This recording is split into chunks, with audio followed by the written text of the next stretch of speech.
commentary, entertainment, sports, news, and opinion now. Here is Steve Malzberg.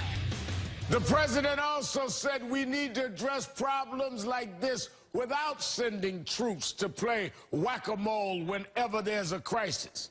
This is a serious national security issue, but Republicans are making political attacks. Now they've taken control of Mosul. They're 100 miles from Baghdad. And what's the president doing? Taking a nap. Taking a nap? I think Speaker Boehner needs to give it a rest.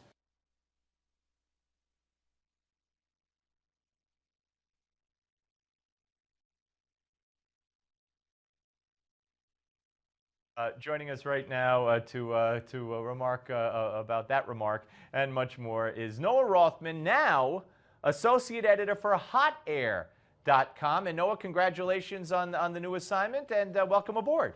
Thank you very much. Appreciate you having me. It's always my pleasure. All right, so Al Sharpton aside here. This is something that what amazes me, I guess, is that the president came to the microphones today, said he's going to meet over the next several days with his military advisors, try to figure out what to do. And I asked the question of our panel earlier, our expert panel, shouldn't they have known about this, weeks ago or at least days ago? Shouldn't a decision have been made already? Isn't it getting a little too late to react? Are they going to wait till these guys are in Baghdad? Well, I think the decision was made, and the decision was made that they weren't going to do anything.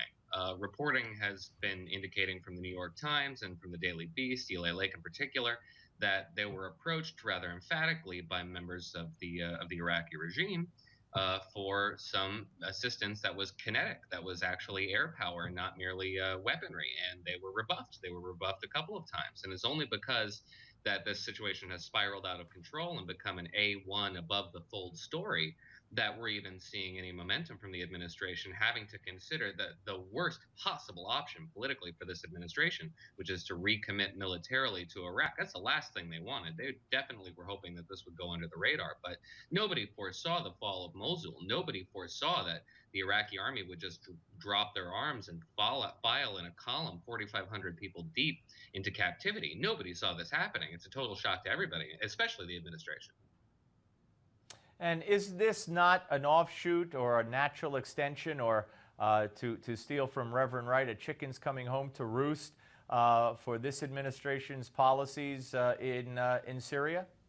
Yeah, it absolutely is. And I think the president admitted that today when he said that this is the result of the Syrian civil war spilling over the borders, which the president warned in September of 2013 when he spoke to the nation about the necessity of having military strikes, limited military strikes in Syria to contain that conflict. It was spilling over the borders into Jordan, into Turkey, into Lebanon, and now into Iraq.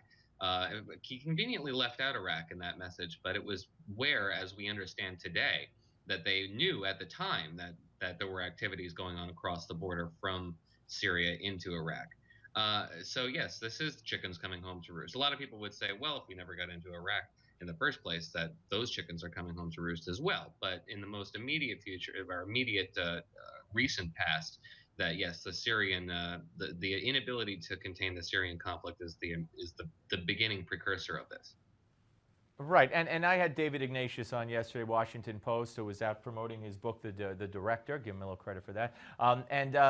He also took it back to we never should have gone in there in the first place, which I disagree with. I think we needed to go in not to bring democracy to Iraq, but to go in and make sure there were no weapons of mass destruction, as Saddam Hussein has claimed there were. But that's one issue. We're now well past that. That's almost ancient history in terms of this conflict in this situation, because as Ignatius also admitted, and as you well know, he's no conservative, he also admitted that the Iraq that after the General Petraeus did what he did, and the surge and the whole thing, the Iraq that President Obama was handed should not have deteriorated into the Iraq we are now seeing today. Yeah, he's not alone. Even CNN's Fareed Zakaria, who opposed the surge in 2007, just like he opposed the surge into Afghanistan in 2009, 2010, said the same things yesterday, that the Iraq that Petraeus presided over and that bequeathed Iraq to President Obama was far more stable, than the present incarnation is. And yeah, I kind of empathize with where you're at. That you can rehash history and go back into 2003 and say maybe we did the wrong move there. You can go back to 2011, 2012 and say maybe we should have intervened, or even 2013 and say we should have intervened in Syria when we had the opportunity. But those are decisions that can't be made. They were passed on, and now it has become worse. This shows rather definitively, I think, that you can't allow these conflicts to metastasize. They will be drawing the United States in. It just depends on the terms upon which we engage. And already we have All seen right, let's signs that Quds is engaging, so this conflict is getting even further out of control. Yeah. All right. Let's move on to some news that is breaking today, and that is the race for the majority leadership position in the House of Representatives. Of course, made necessary by the resignation of Eric Cantor, effective July 31st. Of course, made necessary by the defeat to Mr. Bratt, who is probably going to be the next congressman from the district now represented by Eric Cantor. Raul Labrador has entered the race. And we're going to talk about this with Michael Steele, the former head of the RNC, in the next hour. I think this is a good thing for various reasons. I also think that it's a necessary thing for the Republican Party. I'm kind of shocked that the biggest Tea Party candidate said no. Even Congressman Sessions said no. And now Labrador has stepped up to run against Kevin McCarthy, who's another member of the leadership, just going to move up one if he wins and replacing Cantor. So it's going to be very interesting to see how this all pans out. Well, he's flirted with making leadership bids in the past. He's never pulled the trigger on it. But yeah, he's doing that now. And I agree. I think it's very good for the party as a whole that he's willing to suffer, the slings and arrows, as it were, of his fellow colleagues, because the general consensus inside the Beltway is, according to the report from Robert Costa, is those votes are sewn up. This isn't going to be much of a fight, and now the attention is really shifting to the whip race. So there isn't anything more, I think, at this point than a symbolic bid. But yeah, that has a tendency to rile up, people in the grassroots. The leadership fights are not responsible to the public in general, but if there was a real, uprising, I think, in the electorate, that might have some impact on that race. And there's a whole lot of coalitions inside the Republican House Conference that you need to get together in order to win a bid like this for leadership. So it's a real outside chance at this point, but it certainly invigorates the party a little bit, especially inside the House Conference. And I think that's definitely important, just as you said.